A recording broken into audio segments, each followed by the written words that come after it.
Donc voici une vidéo pour montrer comment peut fonctionner le site GoMath, entre autres avec les e-tests, qui pourraient servir par exemple lors des devoirs ou même en classe pour faire un petit questionnaire rapide avec nos élèves. Donc ce qu'il faut, c'est au préalable donner le numéro du devoir.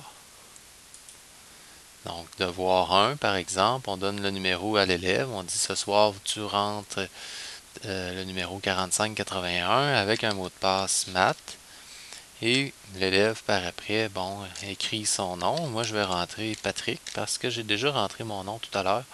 Ça va faire deux exemples. On clique c'est parti. Et on a ici les consignes. Donc, on peut mettre comme enseignant, on peut rentrer des consignes. Donc, les consignes sont, après avoir fait ton devoir des pages 34 et 35, donne tes réponses. Ne pas mettre d'espace entre les valeurs et les unités de mesure. Sépare ta suite du numéro 9 par des virgules. Donc, c'est des consignes pour s'assurer que l'élève n'aura pas des erreurs pour rien. Parce que si l'écriture n'est pas tout à fait exactement la même que la réponse qu'on a déjà préétablie, ben, ça ne fonctionnera pas. Donc, je vais mettre 46 cm pour la première réponse. La réponse numéro 2, 3x moins 6. Donc, cette question-là, la vraie réponse, c'est 12 ans. Moi, je vais mettre 14 ans pour montrer ce que ça va faire. On a une suite de nombres à compléter. Donc, séparé par les virgules, comme le dit la consigne. Oups. Et voilà. Et la dernière question, c'est faux la bonne réponse. Donc, je vais mettre vrai. Donc, Patrick, lorsque tu as terminé et relu, clique sur la maîtresse pour qu'elle corrige. Donc, je clique sur la maîtresse. Elle me dit que j'ai fait 2 fautes. OK, donc j'ai fait 2 fautes à cette question-ci. J'ai mis 14 ans, ça devrait être 12. Donc, on peut voir que en plus de donner l'endroit où on a la mauvaise réponse, on a aussi la bonne réponse. Et à la fin, on peut entrer un petit message, donc n'oublie pas de poser tes questions demain en classe. Moi, ce que je vais vous montrer maintenant, c'est qu'est-ce qu'on voit nous comme enseignants.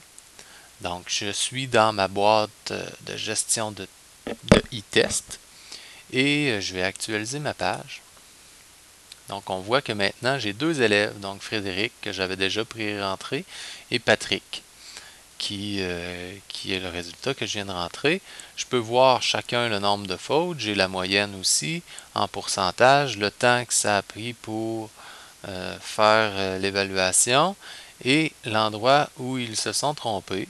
Et si je déplace ma souris sur la mauvaise réponse, je peux voir aussi la réponse qu'ils ont placée.